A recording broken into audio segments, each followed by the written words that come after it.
সুপ্রিয় দর্শক, সবাইকে স্বাগত জানাচ্ছি প্রমিসেস জানতে চাই। আমি নুজাত-ই রহমান আপনাদের সাথে আছি প্রতিবারের মতো। আর আজও আমাদের সাথে স্টুডিওতে উপস্থিত আছেন একজন বিশেষ ব্যক্তিত্ব। তিনি খন্দকার গোলাম আহমেদ, অ্যাডিকশন প্রফেশনাল। কেমন আছেন? আলহামদুলিল্লাহ, ভালো আছি। আপনাকে স্বাগত আমাদের স্টুডিওতে। ধন্যবাদ। আপনি আমার হোম বলে একটি মাদকাসক্তি পুনর্বাসন কেন্দ্রের সাথে কাজ করছেন। জি। আচ্ছা, পুনর্বাসন আজকে আসলে আমাদের আলোচ্য বিষয় মাদকাসক্তির চিকিৎসায় পুনর্বাসনের গুরুত্ব। এই বিষয়ের উপর আমরা আজ কথা বলবো। তো শুরুতেই আপনার কাছে আমার যে প্রশ্নটি থাকবে সেটি হচ্ছে, যেহেতু আপনি একটি পুনর্বাসন কেন্দ্রের সাথে কাজ করছেন, পুনর্বাসন বিষয়টি কি, এটি যদি আমাদের দর্শকদের একটু বলেন। পুনর্বাসন বা রিহ্যাবিলিটেশন, জি, যারা মাদকাসক্ত বা মানসিক সমস্যায় ভুগছেন জি, তাদের জন্য একটা চিকিৎসা কেন্দ্র, যেখানে প্রাথমিকভাবে তাদের মাদকজনিত সমস্যা যাদের থাকে তারা এই প্রসেসের মধ্যে দিয়ে যায়। জি, এবং এখানে কিছু ফেজ আছে, যেই ফেজের মধ্যে দিয়ে যেতে হয়। জি। প্রাথমিকভাবে হচ্ছে গিয়ে একজন ব্যক্তি যখন পূর্ণাঙ্গ রূপে মাদকাসক্ত হয়ে পড়ে, তখন তার একার পক্ষে বা তার পরিবারের পক্ষে বাসায় রেখে চিকিৎসা করা সম্ভব হয় না। তখন কিছু প্রফেশনালদের হেল্প নিতে হয়। একটা পুনর্বাসন কেন্দ্রেতে সাইকিয়াট্রিস্ট থাকেন, কিছু সাইকোথেরাপিস্ট থাকেন, এডিকশন প্রফেশনাল থাকেন, ফুল টাইম ডক্টর থাকেন, যারা পূর্ণাঙ্গ রূপে সেই মাদকাসক্ত ব্যক্তির চিকিৎসার কাজটা শুরু করে থাকেন। আমার প্রশ্নটি এই জায়গাতে যে এই মাদকাসক্তি যেহেতু একটি অসুখ, একটি মানসিক রোগ হিসেবেই বলা হচ্ছে, সব অসুখের জন্য তো পুনর্বাসন কেন্দ্রের প্রয়োজন হয় না। এই স্পেসিফিকলি মাদকাসক্তির চিকিৎসার জন্য পুনর্বাসন, এই বিষয়টা কি? যদি আমি আরো স্পেসিফিকলি বলতে চাই, একজন মানুষের তার ডেইলি অ্যাক্টিভিটিস রুটিন থেকে যখন বিচ্যুত হয়ে পড়ে, তখন তাকে আবার সেই জায়গাতে পুনঃস্থাপন করতে হয়। কারণ সে তার দৈনন্দিন জীবনে যে অ্যাক্টিভিটিস থাকে সেগুলাতে সে সক্ষম না পরিচালনা করতে। এই কারণেই তার পুনর্বাসনের প্রয়োজনটা হয়। এই সক্ষমতার অভাব হয়ে যায় কারণ বিকজ সে physically, mentally, emotionally, last not but the least spiritually সে ব্যাংকরাপ্ট হয়ে যায়। সো একজন শারীরিকভাবে যখন সে তার কর্মক্ষমতা হ্রাস পায়, তখন সে তার ফিজিক্যাল অনেক কমপ্লিকেসি এরাইজ করে, কন্ডিশনস এরাইজ করে, তার একার পক্ষে সেটা করা সম্ভব হয় না। সে মেন্টালি অনেক ডিপ্রেসড হয়ে পড়ে, অনেক সময় মাদকাসক্তের জনিত কারণের জন্য সে ডিপ্রেশনে থাকতে পারে, এংজাইটি রিলেটেড অন্যান্য মেন্টাল ডিসঅর্ডারেও পরিণত হতে পারে। আর জি, মাদকাসক্তি যেমন নিজে একটি রোগ, তেমনি এটির সাথে আরো অন্য মানসিক রোগ নিয়ে আসতে, জি, অন্যান্য আনুষঙ্গিক রোগগুলো সাথে সাথে নিয়ে আসে। জি। এবং ইমোশনালি যে জায়গাটা হয়, সেই জায়গাটা তখন তার ইমোশনাল ট্রিগারগুলা, এটাদের জন্য তখন অভিজ্ঞ লোক প্রয়োজন হয়, প্রফেশনাল প্রয়োজন হয় তাকে সার্বিকভাবে সহযোগিতা করার জন্য। তো পুনর্বাসনের পুরো প্রক্রিয়াটাই হয় একটা হলিস্টিক অ্যাপ্রোচ, এককভাবে সেটা কখনো সম্ভব হয় না। এই জন্যই পুনর্বাসনের প্রয়োজনীয়তা হয়। আপনার কথা থেকে আমি যেটা পেলাম, তার মূল কথাটির জায়গায় একটি বিশেষ জায়গা হচ্ছে যে এই মানুষটি যেহেতু একটা স্বাভাবিক জীবনযাপন থেকে দূরে, অনেক দিন ধরে সেই স্বাভাবিক চর্চার ভিতরে সে নেই, আবার তাকে সেই স্বাভাবিক চর্চায় ফেরত নিয়ে যাওয়া, ওটাকে আসলে পুনর্বাসন বলা হচ্ছে। এবং সেই জন্যই পুনর্বাসন কেন্দ্র, যেখানে বসে তাকে স্বাভাবিক জীবনযাপনে ফিরিয়ে নেওয়ার জন্য একটা চেষ্টা করা হবে, একটা প্রচেষ্টা আমরা করে থাকি। আচ্ছা, সুন্দর বলেছেন। তো এটা কি মানে কতদিন লাগে এই একজন মানুষকে আবার স্বাভাবিক জীবনে ফিরিয়ে নিয়ে যেতে? খুব সুন্দর একটা প্রশ্ন করেছেন। প্রশ্নটা সচরাচর সবসময় আমি সম্মুখীন করি যে কতদিন পুনর্বাসন প্রসেসটা আছে। আমাদের দেশের পরিপ্রেক্ষিতে প্রসেসটা 4 মাস থেকে 6 মাসের পুনর্বাসন একটা প্রসেস হয়ে থাকে। আবার যদি আমাদের বাইরের পার্সপেক্টিভে বলি, 18 মাস পর্যন্ত এই প্রসেসটা হয়ে থাকে। এখন আপনি পুনর্বাসন কেন্দ্রে কিভাবে আপনি অ্যাকচুয়ালি আপনার মডিউলটা সাজিয়েছেন, and that is very important. তো এখানে 2 থেকে 3টা ভাগ হয়ে থাকে, 3টা স্টেজ থাকে আপনার একটা পুনর্বাসন কেন্দ্রতে।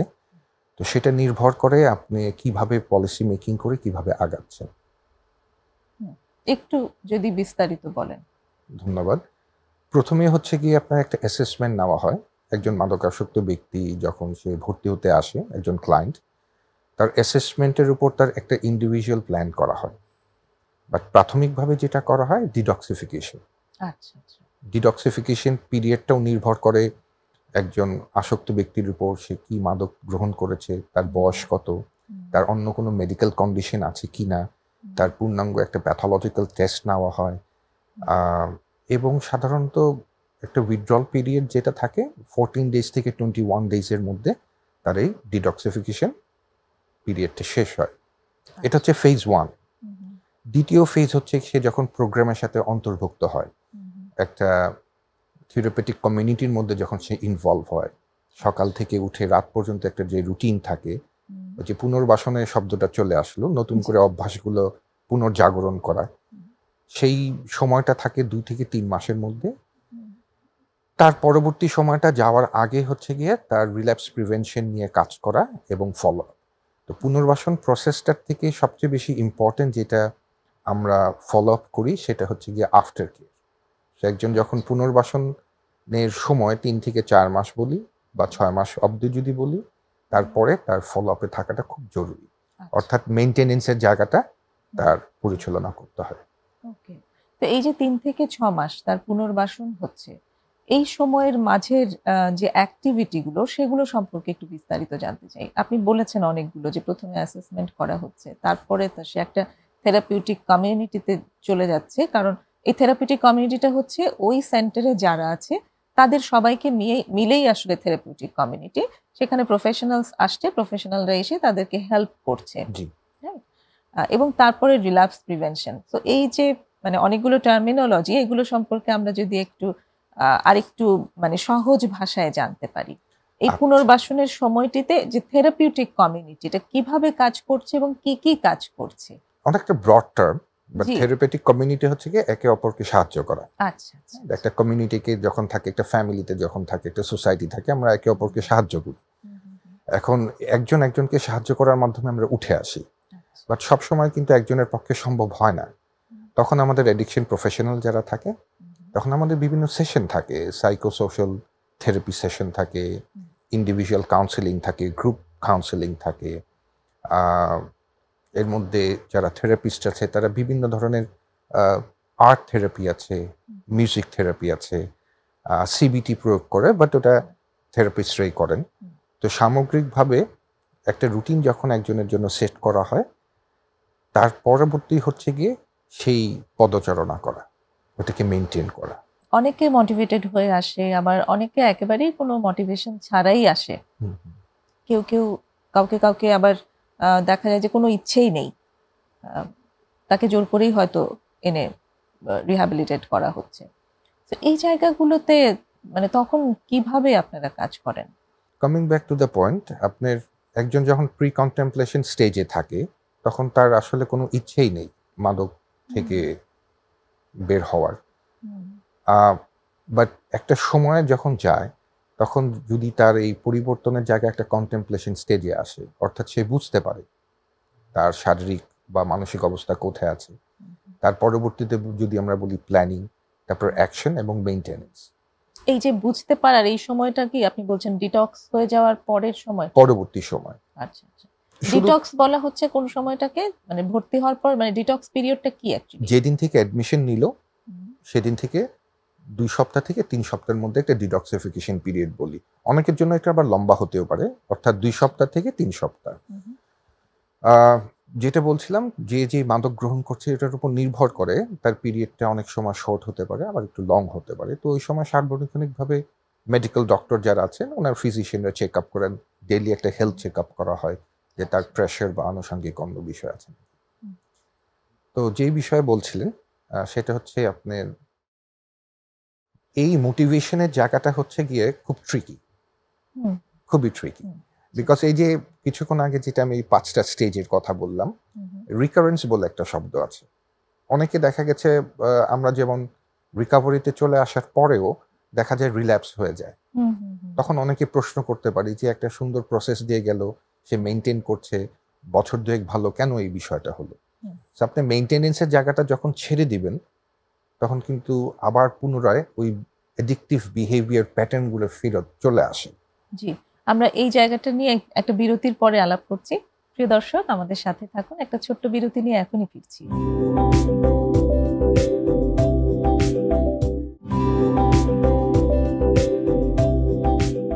ছোট্ট বিরতি নিয়ে ফিরে এসেছি প্রমিসেস জানতে চাই।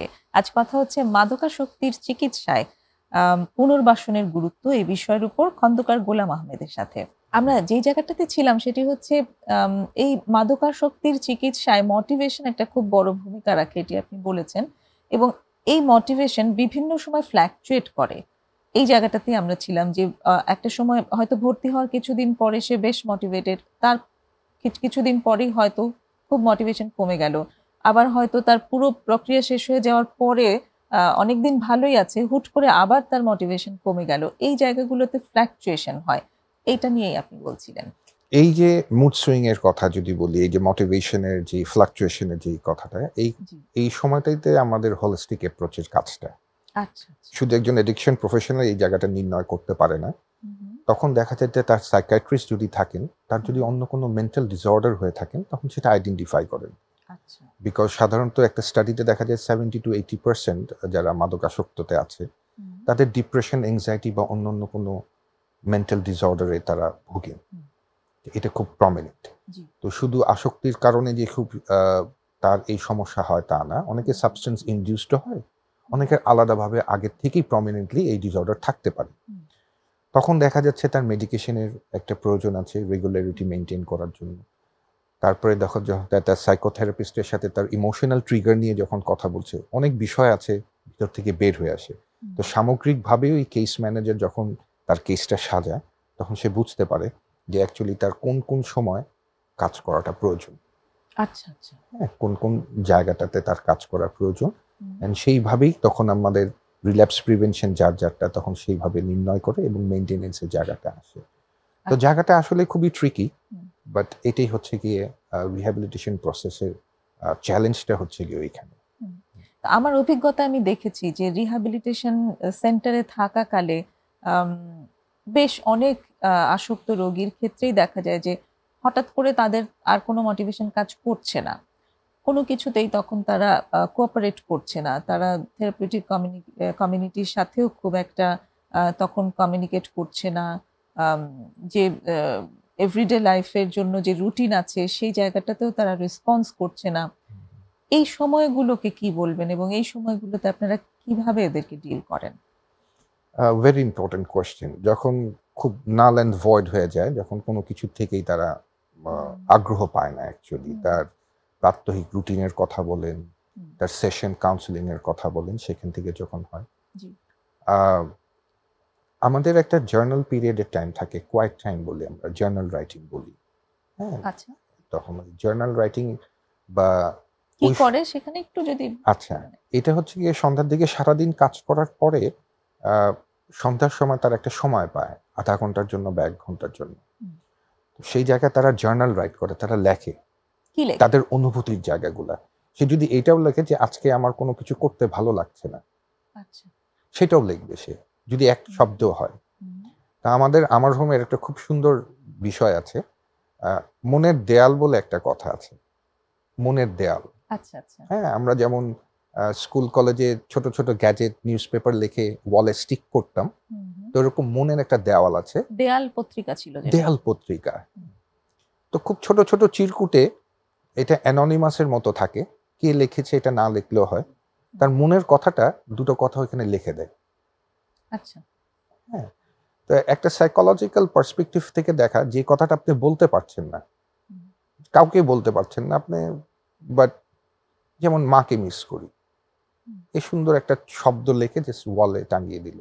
বা আমার এখানে থাকতে ভালো লাগছে না। এই প্রকাশটাও যে আপনি করছেন লেখার মাধ্যমে, আ চেষ্টা করি আমরা আমাদের জায়গা থেকে তাকে একটা স্পেস করে দেওয়ার জন্য। যেটা তার নিজস্ব একান্ত। তো যখন এরকম ভীষণ ডাউন হয়ে যায়, তখন ইমিডিয়েটলি আপনারা তার জন্য কি ব্যবস্থা নেন? একজন যখন ডাউন হয়ে যায় তখন অন্য যারা থাকে যেহেতু আগেই বলেছি থেরাপিউটিক কমিউনিটিতে একে অপরকে হেল্প করা, সাহায্য করা, তারা তাকে নিয়ে বসে, 1-on-1 বসে অনেক সময়। কারণ অনেক সময় দেখা যায় যখন আপনার প্রফেশনালদের ওই হেল্পটা তারা নিতে চাচ্ছে না, বাট আপনার ফেলো যারা আছে, যেহেতু একসাথে থাকছেন, খাওয়া দাওয়া করছেন, খেলাধুলা করছেন, তার সাথে একটা কিন্তু বন্ডিং তৈরি হয়। তখন তারাই কিন্তু তাকে ওই পিয়ার যেই প্রেশারটা আছে, হ্যাঁ, তখন ওই জায়গাটা কাজ হয়। আচ্ছা যারা ইমিডিয়েটলি ধরেন কয়েকদিন আগের থেকেই রিহ্যাবিলিটেশন থেকে বের হয়েছে, তারা আবার যখন পুনরায় আসে, তাদেরকেও তারা জিজ্ঞেস করে, আচ্ছা বাইরের জগৎটা কিরকম, আমার কাছে তো পুরো মনে হচ্ছে একটা ব্ল্যাক অ্যান্ড হোয়াইট। তারা যখন এসে তাদের ছোট ছোট আশার গল্পগুলা বলে না, বা তখন কিন্তু আবার রিইগনাইট করে তার মধ্যে। সবার যে করে তা না, এই জন্যই অনেকের করে অনেকের করে না। এই কারণেই বললাম যে পুনর্বাসন কেন্দ্রটা শুধু আমাদের যে প্রোগ্রামটা 4 মাসের তা না, পরবর্তী আফটার কেয়ারে তখন দেখা যায় আরো 2 মাস থেকে 4 মাস বা আরো সময়ও প্রয়োজন হতে পারে। তো এই জন্যই বললাম যে রিহ্যাবিলিটেশনের এই প্রসেসটা, মোটিভেশনাল জায়গাটা খুবই ট্রিকি। এবং থেরাপিউটিক কমিউনিটি আসলে ওই জায়গাটাতেই কাজ করে, যেতে মোটিভেশনটা সে ধরে রাখতে পারে। এবং খুব সুন্দর একটা পয়েন্ট বলেছেন যে অনেক সময় থাকে যখন অ্যাকচুয়ালি প্রফেশনালস যারা আছে তারা রিচ করতে পারছে না ক্লায়েন্টের কাজ পর্যন্ত, সেই সময়ে যারা ফেলোজ আছে, যারা আশপাশে আছে, একেবারেই সঙ্গের সাথে থেকে ট্রিটমেন্ট নিচ্ছে, কিংবা এক্ষুনি যারা ট্রিটমেন্ট নিয়ে চলে গিয়েছে আবার এসেছে, তাদের জন্য আসলে তাদের পক্ষে সেই জায়গাটাতে রিচ করাটা অনেকটা সময় অনেক সম্ভব হয়। এই কারণেই আপনার এই রিহ্যাবিলিটেশন প্রসেসটা আমার কাছে যেরকম খুব ট্রিকি অ্যান্ড খুব রিস্কি, বাট আমার কাছে পার্সোনালি খুবই বিউটিফুল প্রসেস। বিকজ কখন কার কথা কাকে মোটিভেট করবে, you never know. So that's the most beautiful thing about this rehabilitation process. তো কত পার্সেন্ট, এই প্রশ্নটা অবশ্যই খুব ট্রিকি আমি জানি, যে কত পার্সেন্ট আসলে সুস্থ হয়? সুস্থতার হার যদি বলি, আমাদের দেশে তো ওইভাবে কোনো রিসার্চ কনসালটেন্সি নেই যে অন আ ব্রডার টার্ম তারা এই সার্ভে করবে। তবে আমি যদি আমার জায়গা থেকে বলি, বাৎসরিক যে পেশেন্ট ইনটেক হয়, ক্লায়েন্টরা যারা আসে, 60-65% তারা রিকভারি জার্নিতে পদার্পণ করে। অনেকে আবার দেখা যায় আবার রিল্যাপসে চলে যায় একটা সাময়িক সময়ের জন্য। আর আরেকটা জিনিস কি, আমাদের এই প্রসেসে আমাদের অনেকের একটা ভ্রান্ত ধারণা থাকে যে রিল্যাপস করা মানেই হচ্ছে পুনরায় আবার মনে হয় আমার সেই রিহ্যাবিলিটেশন প্রসেসের মধ্যে যাওয়া, আবার পুনরায় মনে হয় আমার ডে 1 থেকে শুরু করা। হ্যাঁ, তো ওই রিল্যাপস প্রিভেনশনের জায়গাটাই বলি যে রিকভারি ইটস আ জার্নি, এটা একটা প্রসেস। এবং যে ডিজিজটা আমরা ক্যারি করি, এটা relapse is a part of the disease. Okay, তার মানে এই অসুখটা আছে, তার মানে সেখানে যেমন ট্রিটমেন্ট হবে, রিহ্যাবিলিটেশন হবে, একই সঙ্গে রিল্যাপসও হতে পারে, সম্ভাবনা হতে পারে, এটারও একটা সম্ভাবনা থাকে। তো relapse is not part of the recovery, relapse is a part of the disease. যেহেতু আমি রোগে আক্রান্ত, এটা পুনরায় আসতেই পারে, বাট আমরা অনেকে ভয় পেয়ে যাই, বিষয়টা গোপন করতে চাই, আবার দেরি হয়ে যায়, পুনরায় আবার হয়তোবা রিহ্যাবিলিটেশন প্রসেসটা শুরু করি। তাহলে এই জায়গাটাতে আসলে কি, মানে কোন ভাবনার ভেতরে থাকাটা প্রয়োজন যাদের রিল্যাপস হচ্ছে বা হবে এরকম? এটা হচ্ছে গিয়ে আপনাকে যেটা বললাম, মেইনটেনেন্সের জায়গাটা খুব প্রয়োজন। কিভাবে? এখন ফলো আপে থাকলে, আপনি যখন একটা রিহ্যাবিলিটেশন যেইখান থেকে চিকিৎসা করে বের হয়েছেন, ওদের ওইখানে, যেমন আমার হোমে আমি বলি, প্রতি সপ্তাহে আমাদের একটা মিটিং হয়। যারা বের হয়ে গিয়েছে তার প্রতি সপ্তাহে একবার করে আসেন, তাদের অভিজ্ঞতাগুলো শেয়ার করেন। তো আগের যে অভিজ্ঞতা, ট্রিটমেন্টে থাকাকালীন যে অভিজ্ঞতা, যে শেয়ারিংটা, এবং সে যখন এখান থেকে বের হয়ে গেল, আসার পরে তখন তার যে শেয়ারিংটা, তখন কিন্তু একটু ভিন্ন হয়। আমি আর আপনি আজকে এখানে বসে যে কথা বলছি, নিশ্চয়ই কফি হাউসে বসলে আমাদের কনভারসেশনটা হবে একটু অন্যরকম। তো ওইখান থেকে কিন্তু আমাদের একটা সার্ভে চলে আসে অটোমেটিক, কারা আসছে কারা আসছে না। এবং ট্রিটমেন্ট সেন্টারের বাইরেও সাপোর্ট গ্রুপ আছে, যেই সেলফ হেল্প গ্রুপগুলো আছে, তারা সাপোর্ট করে। আর বলা বাহুল্য, সবচেয়ে বেশি ইম্পর্টেন্ট ফ্যামিলি সাপোর্ট। আচ্ছা, আমরা এখানটাতে আসবো, একটা বিরতির সময় হয়েছে, নিয়ে এসেছি। প্রিয় দর্শক, আমাদের সাথেই থাকুন, আরেকটা বিরতি নিয়ে এখনই ফিরছি।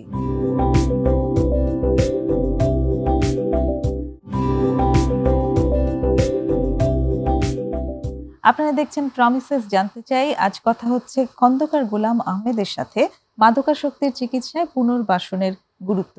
এবং আপনি যে জায়গাটি বললেন যে মেইনটেইনেন্স, মানে একজন রোগীর পুরো চিকিৎসা প্রক্রিয়া শেষ হয়ে যাওয়ার পর এটাকে সে কিভাবে মেইনটেনেন্স করছে। আপনি অনেকগুলো টার্ম বলেছেন, ফলো আপ, মেইনটেনেন্স। এই জিনিসগুলো যেভাবে হচ্ছে সেটারই উপর নির্ভর করছে তার রিকভারি। এই মেইনটেনেন্সের জায়গাটাতে আমি একটু আগে আসতে চাই, পরিবারের আগে। কিভাবে এই মেইনটেনেন্সটা করার জন্য আপনারা নির্দেশনা দিয়ে থাকেন? দেখেন, প্রাথমিকভাবে রিহ্যাবিলিটেশন প্রসেসে যখন একজন রিকভারি জার্নি স্টার্ট করে, তার অনেক কিছুই নতুন করে ইকুয়েশন তৈরি করতে হয় তার জীবনের। পুরো প্রসেসটাই তো নিজের কোয়ালিটি অফ লাইফকে বেটার করার জন্য। এখন দেখা যাচ্ছে আমরা একজন যদি সে চাকরিজীবী হয়, তার চাকরির ক্ষেত্রে যদি কোনো সমস্যা থাকে, বা সে যদি কোনো বিজনেস করে, তার বিজনেসের ক্ষেত্রে কোনো সমস্যা, তার লিগ্যাল ইস্যুস যদি থাকে, এরকম আনুষঙ্গিক অনেক ছোট ছোট বিষয় আছে, সেই জায়গাটা আমরা সহযোগিতা করে থাকি। আমরা সাজেস্ট দিয়ে থাকি যে হয়তোবা এই মুহূর্তেই নতুন করে ব্যবসাটা শুরু না করাই ভালো, কারণ হঠাৎ করে হাতে যখন পয়সা চলে আসে, তখন দেখা যাচ্ছে যে তার জন্য একটা সমস্যা হতে পারে, অনেকের জন্য নাও হতে পারে। যার ট্রিগার, এক একজনের ইমোশনাল ট্রিগার এক এক রকম ভাবে হয়। সো এই ছোট ছোট বিষয়গুলোকেই যখন এক একজনের সাথে আমাদের একটা ট্রিটমেন্ট প্ল্যানের মধ্যে অন্তর্ভুক্ত হয় এবং মেনটেনের জন্য দেওয়া, তখনই কিন্তু এটা আস্তে আস্তে কাজ করে। বাট ওই যে বললাম, যখন আমরা এই প্রসেস থেকে বের হয়ে যখন রিয়েলিটিতে যাই, অ্যাকচুয়ালি অনেকে আমরা তখন এটা মেনটেন করতে পারি না। অনেক মেনটেন করা প্রয়োজন ইন জেনারেল যেটা মেনটেন, সেটা হচ্ছে গিয়ে আপনি যেই সেন্টার থেকে বা যে চিকিৎসা কেন্দ্রের থেকে আপনি চিকিৎসা নিয়ে বের হয়েছেন, সেখানে একটা রেগুলার যোগাযোগ করা। আচ্ছা, এটা কিভাবে হেল্প করে? যেটা বলছিলাম, প্রতি সপ্তাহে একবার করে মিটিং হয়, সেখানে আপনি কমিউনিটির সঙ্গে থাকেন। জি, আপনি আসলেন, পরিবারের একটা আস্থা তখন আস্তে আস্তে ডেভেলপ করে যে না, সে যাচ্ছে, সে কথাটা শুনছে। আর সবচেয়ে বড় কথা হচ্ছে পরিবারের থাকে যে সে বের হয়ে সুস্থ থাকবে কিনা। তো যখন ভয় থাকে, সবচেয়ে ভয় থাকে ওই জায়গাটা। যখন আপনি রেগুলারলি যোগাযোগ করবেন, আপনার ছোট ছোট কমিটমেন্টের জায়গাগুলো আস্তে আস্তে রাখতে পারবেন, তখনই কিন্তু পরিবারের কিন্তু আস্তে আস্তে সেই বিশ্বাসটা ফেরত আসে। প্লাস আপনি বের হওয়ার পর মেইনটেনেন্সে কারো যদি মেডিকেশন থাকে, তখন আপনার 15 দিন হোক, 1 মাস পর পর হোক, সেই সাইকিয়াট্রিস্টের কাছে একটা রেগুলার ফলো আপ করা, এবং তার যদি কাউন্সিলিং এর প্রয়োজন হয়, সেই কাউন্সিলিংটা তার মেনটেন করা। শুধু যে সে রিহ্যাবিলিটেশন প্রসেসে কাউন্সিলিং করেছে সেটাই যে যথেষ্ট তা না। এই বিষয়গুলো অ্যাকচুয়ালি তো চ্যালেঞ্জগুলো সে বাইরে গিয়ে বেশি ফেস করবে, তখনই তা বেশি দরকার, রাইট? এইটাই তো, তখনই কিন্তু সে আরো ওপেন আপ হবে। কারণ সে, আমি যখন এক ঘরে বসে কিন্তু খুব সুন্দরভাবে শীতকালের একটা রচনা লিখতে পারি, বাট আমি যখন বাইরে যাব, তখন কিন্তু আমি যখন অনুভব করব, তখন আমার মনে হয় যে সেই জায়গাটা আমার উপলব্ধি থেকে লেখাটা আরো ভালো হবে। হ্যাঁ, সো এই মেইনটেনেন্সের জায়গাগুলোকে আমি আলোকপাত করছি। রেগুলারলি আপনার থেরাপিস্টকে দেখানো, সাইকিয়াট্রিস্ট, মেডিকেল চেক আপ, মিটিংয়ে আসা, সার্বিকভাবে এইভাবেই একজন রিকভারি প্রসেসের তার জার্নি শুরু করে। বাট ওভারঅল আমার কাছে যেটা খুব ফিল হয়, সেটা হচ্ছে যে একটা অ্যাকাউন্টেবিলিটির দরকার থাকে। একজন যিনি রিকভারি জার্নিতে আছেন, অ্যাকাউন্টেবল থাকার জন্য এই জিনিসগুলো মেইনটেইন করাটা মনে হয় খুব হেল্পফুল। যে আমার একটা সেন্টার আছে যেখানে আমি অ্যাকাউন্টেবল, আমার সোবরাইটি নিয়ে আমি সেখানে অ্যাকাউন্টেবল, আমার থেরাপিস্টের কাছে আমি অ্যাকাউন্টেবল, আমার সাইকিয়াট্রিস্টের কাছে অ্যাকাউন্টেবল। আমি যতক্ষণ যাচ্ছি তাদের সাথে, ততক্ষণ আমি আমার অ্যাকাউন্টেবিলিটিটাকেই আরেকটু ঘষা মাজা করে আরেকটু স্ট্রেংথেন করছি। কারেক্ট, বিকজ আমি তো আর সারা জীবন থেরাপিস্টের কাছে যাব না, আমি তো আর সারা জীবন মেডিকেশন নিচ্ছি না। বাট হঠাৎ করে যখন আমি এটা বন্ধ করে দিই বা আমার ইররেগুলারিটিস থাকে, তখনই বুঝতে হবে আমার সেই পুরনো প্যাটার্নগুলো কিন্তু ফেরত আসে। আমি একটু আগে বলেছিলাম যে এটা অ্যাডিকশন বিহেভিয়ার বা প্যাটার্ন। তো আমাদের প্যাটার্নগুলো হচ্ছে ইনকনসিস্টেন্সি, একটা কমিটমেন্ট না রাখার যে বিষয়, অ্যাকাউন্টেবিলিটির জায়গাটাতে আমাদের কোনো কাজ করারই কোনো প্রয়াস ছিল না। সো এই ছোট ছোট কমিটমেন্ট নিয়ে আগানো। সো যদি আমি এক কথায় বলি, রিকভারি জার্নি হচ্ছে আপনি আপনার রেসপন্সিবিলিটি কতটুকু নিচ্ছেন। এক্স্যাক্টলি। সো সেটা ছোট আকারে হোক কোনো সমস্যা নেই, বাট নিচ্ছেন কি, সেখান থেকেই কিন্তু আমরা প্রসেসটা বুঝতে পারি, আমরা আইডেন্টিফাই করতে পারি না he is working or she is working with him or her. So এইভাবে কিন্তু শুরু হয়। Nice, very nice. এবার আপনি আরেকটা পয়েন্ট এনেছেন, সেটি হচ্ছে যে এই যে মেইনটেনেন্স, সেখানে পরিবারের একটা খুব বড় ভূমিকা আছে। এই পরিবারের ভূমিকাটি সম্পর্কে জানতে চাই। Family support is very important. সেটা আপনি ট্রিটমেন্টে চলাকালীন এবং ট্রিটমেন্টে পরবর্তীকালীন আপনার ফ্যামিলিদেরকেও কিন্তু কাউন্সেল করা হয় টাইম টু টাইম, ঠিক আছে? তাদের বিভিন্ন সেশন থাকে, তারা মাসে একবার আসেন, ফ্যামিলি মিটিং হয় অনেক পরিবার, কারণ একজন তাদেরকে কি কারণে দেওয়া হয়? এটাই, একজন অ্যাডিক্ট শুধু সে ইন্ডিভিজুয়াল ডিজিজ না, এটা একটা ফ্যামিলি ডিজিজও বলি কিন্তু টু আ সার্টেন এক্সটেন্ট এটা বলতে পারি তারা কো অ্যাডিক্ট হয়ে যায়। কারণ আমাকে দীর্ঘ সময় যদি এই মাদকাসক্তির ফলে যে পরিবর্তনগুলো হয়, দীর্ঘ সময় তারা এইগুলো দেখে আসতেছে এবং তারা ইউজ টু। যখন আমি এই রিহ্যাবিলিটেশন প্রসেস থেকে বের হই বা একজন ক্লায়েন্ট যখন বের হয় তার পরিবারে যায়, তখন তো অবশ্যই তার আচরণের কিছু পরিবর্তন থাকে। আগের মধ্যে সেই রাগ নেই, আগের মতো ধরেন খাওয়া দাওয়াটা অনেক সময় একটু কম বেশ হতে থাকে। তো দেখা যায় যে খুব ছোট্ট একটা এক্সাম্পল দিই, যে সারাদিন পরে যদি আমি বাসায় ফিরি, আমাদের ঢাকা শহর এমনি খুব ডাস্টি, চোখ লাল থাকতেই পারে। তো এর আগে যদি আমি বাসায় আসতাম, তখন অবশ্যই দেখলে আমাকে দুটো কুটো কথা বলতো, আমিও দুটো কথা বলে আমার ঘরে যেয়ে দরজা বন্ধ করে থাকতাম। বাট এখন খুবই স্বাভাবিক, আমার চোখ লাল থাকতেই পারে, বাট আমার ফ্যামিলি কিন্তু জানে না আমি আসলে কোন প্রসেস দিয়ে গিয়েছি। আমার ক্লায়েন্ট কোন প্রসেস দিয়ে গেছে গত 4 মাস বা 6 মাস, এই প্রসেসটা জানে না। তাদেরকে কিছু জায়গায় রিএডুকেট, অর্থাৎ তারাও যে সন্দেহ করবে না তা না, এটাই স্বাভাবিক, বাট তাদের কাছ থেকেও আমার ট্রাস্টটা আস্তে আস্তে আসতে হবে। শুধু আমার ক্লায়েন্ট যেই আগিয়ে যাবে তা না, তারও আস্তে আস্তে আগাতে হবে। তো ওই ট্রাস্টের বন্ডিংটা, রিলেশনশিপের জায়গাটা এমেন্ড করা হচ্ছে সবচেয়ে ইম্পর্টেন্ট। আমরা সম্পর্ক জায়গাটাতে খুবই ভঙ্গুর অবস্থায় থাকে পরিবারে। সো এই ফ্যামিলি সাপোর্টটা তখন একটু একটু করে আসে, আন্ডারস্ট্যান্ডিং এর যে জায়গাটা, এবং বিশ্বাস করতে তারাও একটু এগিয়ে আসবেন, একটু তবে তিনি বিশ্বাস অর্জন করতে পারবেন। রাইট, শুধু একতরফা হয় না, সো কমিটমেন্ট দুই জায়গা থেকেই থাকতে হয়। এই কারণে বললাম যে ফ্যামিলি সাপোর্টটা খুব ইম্পর্টেন্ট হয়ে থাকে। এই ভঙ্গুর জায়গাটা আসলে মানে খুবই বেশি ভালনারেবলই থাকে। তাদের বিশ্বাসের জায়গাটি, তাদের ভরসা, প্রচন্ড আতঙ্ক কাজ করতে থাকে, প্রচন্ড হতাশা কাজ করতে থাকে, এবং যেটা খুব স্বাভাবিক, একদমই অস্বাভাবিক কিছু নয়, প্রতিটি পরিবারের মধ্যে আসলে থাকে। এবং আমি এটা দেখেছি যে সুস্থ করিয়ে নিয়ে আসবার সাথে সাথেই ওই ভয়টা ভেতরে কাজ করতে শুরু করে দেয়, যে এখন আবার কি পারবে, আবার কি দেখবো, এখন কি হবে, এক্সপেকটেশনও কিন্তু বেড়ে যায় ফ্যামিলি। ডেফিনেটলি, জি, যে আমি তো সুস্থ করে আসলো, এখন সে সুস্থ আছে, স্বাভাবিক জীবনে যাবে, চাকরি বাকরি করবে, বিয়ে না করলে বিয়ে করবে, বিদেশে যাবে, আমাদের সাথে ঘুরতে যাবে, সোশ্যালাইজেশন হবে। বাট এই জায়গাটা একটু বোঝা উচিত যে সেই যেই লাইফস্টাইলে ছিল, এখন সেইখান থেকে সে যখন ট্র্যাকে আসছে, তার কাছে অনেক কিছুই স্বাভাবিক জিনিসটা খুব অস্বাভাবিক লাগে। একটা ফ্যামিলি গ্যাদারিং এ যেতেও তার কাছে অনেক সময় ইতস্ত বোধ করবে, কারণ সে জানে দীর্ঘ সময় মাদকাসক্তির ফলে সে এইগুলো গ্যাদারিং এ যায় নাই। এখন সে যে যাচ্ছে, এটা নিয়ে একটা কথাবার্তা, এটাও অনেক সময় কিন্তু একজন ক্লায়েন্ট নিতে পারে না, ফ্যামিলিকেও সেই জায়গায় হিসেবে কাজ করে, ইমোশনাল ট্রিগার। সেখানে ফ্যামিলির সাপোর্টটা খুব প্রয়োজন।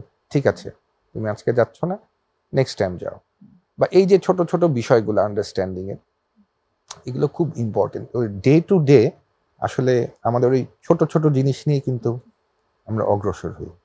Thank you. আরেকটা বিরতির সময় হয়ে এলো, ফিরে এসে আবার কথা হচ্ছে। প্রিয় দর্শক, আরেকটা বিরতি নিচ্ছি, আশা করি সঙ্গেই থাকবেন।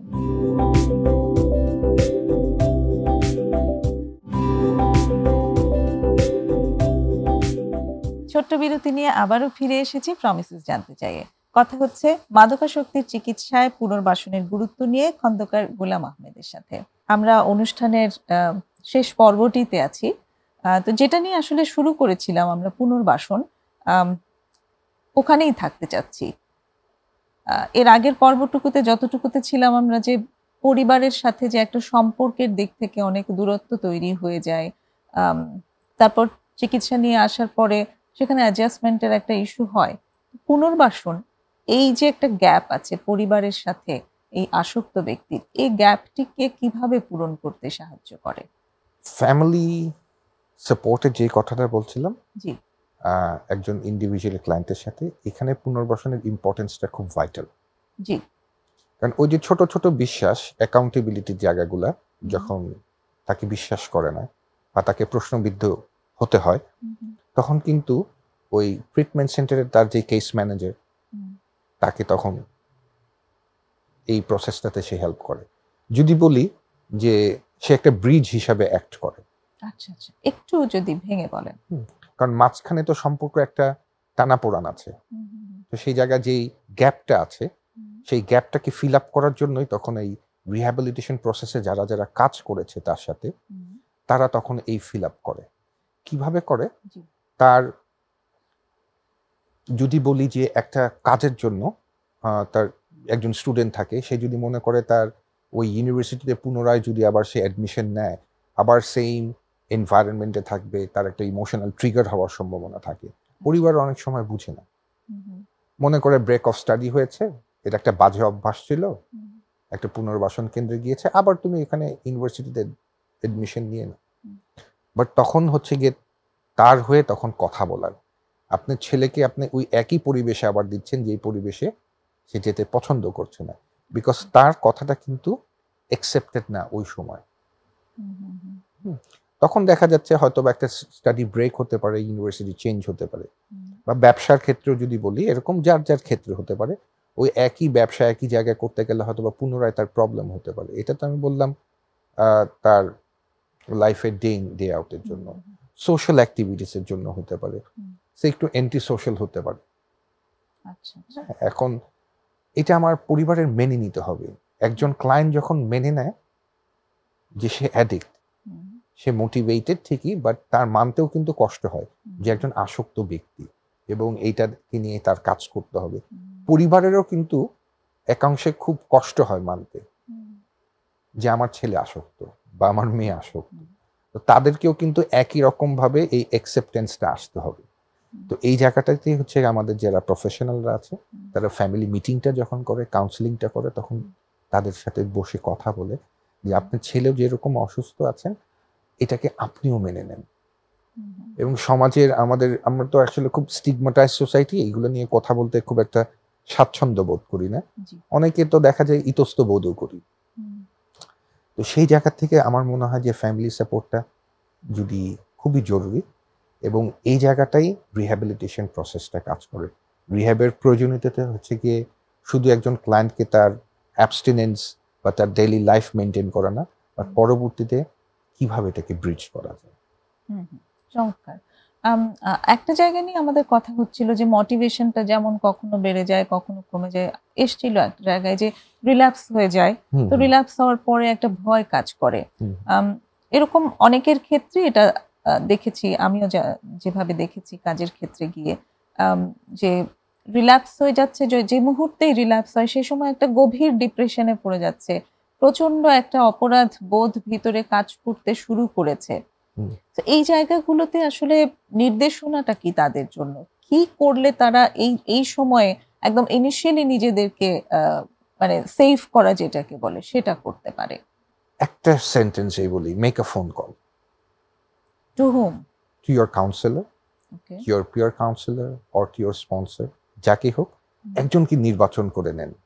জীবন চলার পথে তো আমরা অনেককেই রোল মডেল হিসেবে দেখি বা কারো দিকে তাকিয়ে থাকি, সেটা পরিবারের হতে পারে, সেটা কোনো ব্যক্তিত্ব হতে পারে। সো এই জায়গাটা আমার জায়গা থেকে যেটা আছে যে একটা ফোন কল যথেষ্ট, যাকে আপনি বিশ্বাস করেন, যে কিনা আপনাকে সাহায্য করবে। সো ট্রিটমেন্ট প্রসেসে যখন রিহ্যাবিলিটেশনে এর অনেক লোক সম্পৃক্ত থাকে, সে আপনি একজন সাইকিয়াট্রিস্ট হতে পারে, সে আপনার পিয়ার কাউন্সিলর হতে পারে, আপনি থেরাপিস্ট হতে পারে, বা বললাম সেই ফেলোটা হতে পারে যে কিনা আপনার সাথে ট্রিটমেন্ট নিয়েছে এবং ওখানে হয়তো বা কর্মরত আছে। এমন একজন বন্ধু নির্বাচন করেন। একজনকে বন্ধু নির্বাচন করে যাকে আপনি ফোন করতে পারেন, যাকে আপনি বলতে পারেন। তো আমার মনে হয় যে এরকম হোঁচট খাওয়ার অনেকেরই কাহিনী আছে, বাট আমাদের ওই অপরাধ বোধ থেকে আজকে না কালকে না পরশু এটা করতে করতে কিন্তু অনেক দেরি হয়ে যায়। সো এই বিষয়গুলোও কিন্তু একজন ইন্ডিভিজুয়াল ক্লায়েন্ট সে তার ইমোশনাল ট্রিগার করে যখন লেখে তখন কিন্তু সে বুঝে যে আমার প্রোক্রাস্টিনেশনও কিন্তু এক ধরনের ডিফেক্ট। সো সে যখন বলে আরেকজনকে তার কাউন্সিলর তখন বুঝে। তখন সে যদি তার এমনি কোনো কাজেও যদি সে দেরি করে, প্রোক্রাস্টিনেট করে, তখন বলতে হয় যে তোমার মনে হয় যে এই কাজটা তুমি পুনরায় আবার ওই ওল্ড প্যাটার্নে চিন্তা করা শুরু করছো। তো সেবনটা মাত্র, বাট তার আগে আমার কিন্তু ইমোশনাল ট্রিগার হয়ে যায়, আমার কিন্তু মেন্টাল রিল্যাপস হয়ে যায়। সো ফিজিক্যাল রিল্যাপসটা মাত্র সেবন করা। সো ওই জায়গাটা আমার খুব সুন্দর করে আইডেন্টিফাই করতে হবে অ্যাকচুয়ালি আমার ইমোশনাল রিল্যাপসটা কোথায় হয়, আমার মেন্টাল রিল্যাপসটা কোথায় হয়। এক্স্যাক্টলি। এই জায়গাটিতে কিন্তু পরিবারের ভেতরেও একটা ভীষণ রিপার্কেশন হয়। এই যে যখন তারা দেখে যে একবার লম্বা সময় চিকিৎসা করে তার সন্তানকে বাড়িতে নিয়ে এসছে, তারপর আবার যখন তার রিল্যাপস হচ্ছে, এই জায়গাটিতে কিন্তু পরিবারের ভেতরেও একটা বড় ধরনের একটা মানসিক অশান্তি তৈরি হয়। এই জায়গাটাতে তারা অ্যাকচুয়ালি কি করতে পারে? তাদেরকে তো আর বলা যাবে না যে রিহ্যাবিলিটেশন প্রসেসে আসার জন্য, বাট বিষয়টা হচ্ছে কি এরকম সাপোর্ট গ্রুপ আছে, এলানন বলে একটা, মানে তাদের যে মানসিকভাবে তারাও যে ভীষণ অসহায়ত্বের মধ্যে পড়ে যায় এবং তারা কিন্তু বুঝতে পারে না যে তখন কি করবে। এবং এই যে লম্বা সময়ের একটা চিকিৎসায় কিন্তু একটা বেশ বড় খরচও ইনভলভ আসলে। এটা বেশ এক্সপেন্সিভ একটা ট্রিটমেন্ট, সেটাও আছে। তো এই সবকিছুর ভেতর দিয়ে কিন্তু পরিবারকে যেতে হয়। তো সেই জায়গাটাতে অ্যাকচুয়ালি যেহেতু আমরা এই প্ল্যাটফর্মে কথা বলছি, তো আমরা তাদেরকে কি নির্দেশনা রাখতে পারি তাদের জন্য?